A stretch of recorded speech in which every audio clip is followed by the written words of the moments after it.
Well, welcome back to the channel, everybody. I have my 1949 International Td18a. I want to do a walk around for you.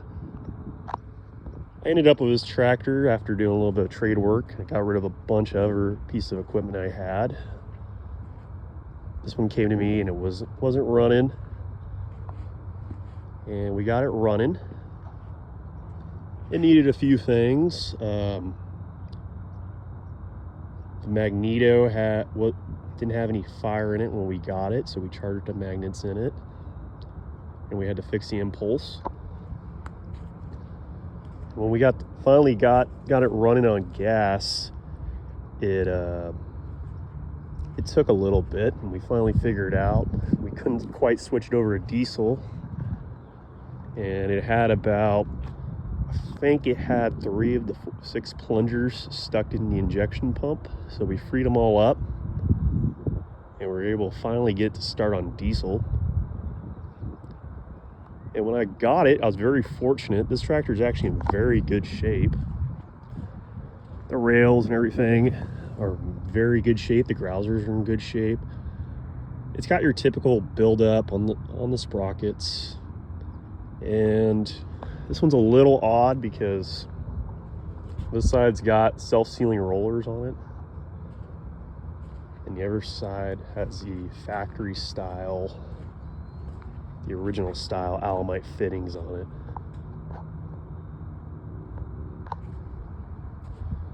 For being a Td18a, I'm not quite sure if this is the original injection pump. I thought they had the A style injection pump on them, but this has the older style Bosch, so maybe at some point somebody changed it out.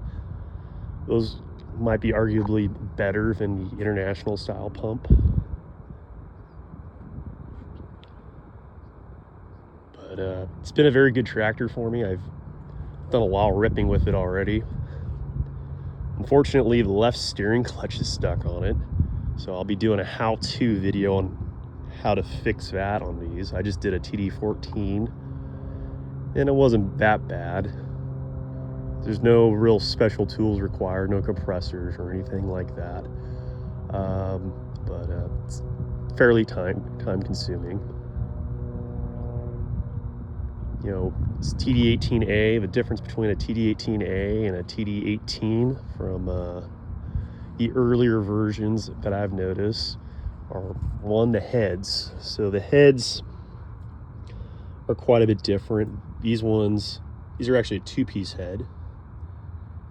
All the Td18s are like that though, but this one has exhaust manifolds on this side. The original Td18s would have just had them on this side, and they had a smaller intake manifold on them. And I don't know if they had the cooling passages like these did. You know, everybody knows the Internationals, they're really bad about cracking heads. So you have to let them cool down for a good long while before shutting them down.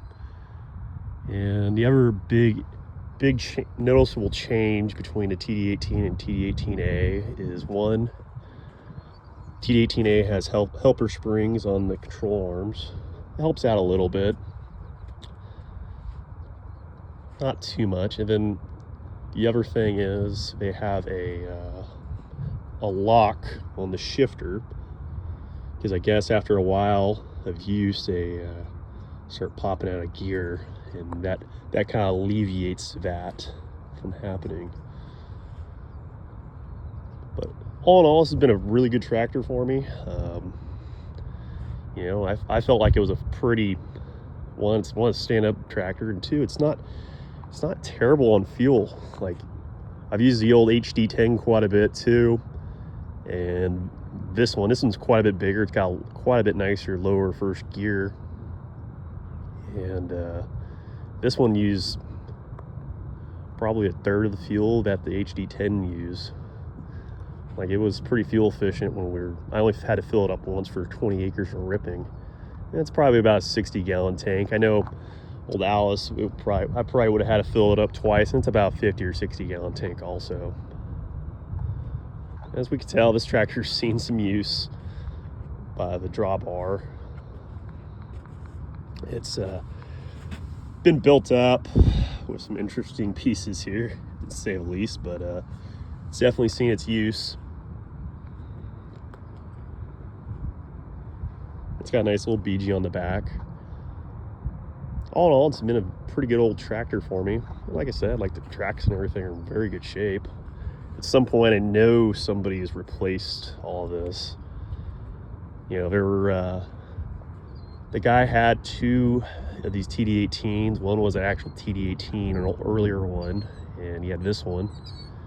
And then he had the TD14 that I have also. It's a bulldozer. It's pretty good shape. So, well, please like and subscribe and leave a comment. Thanks for watching.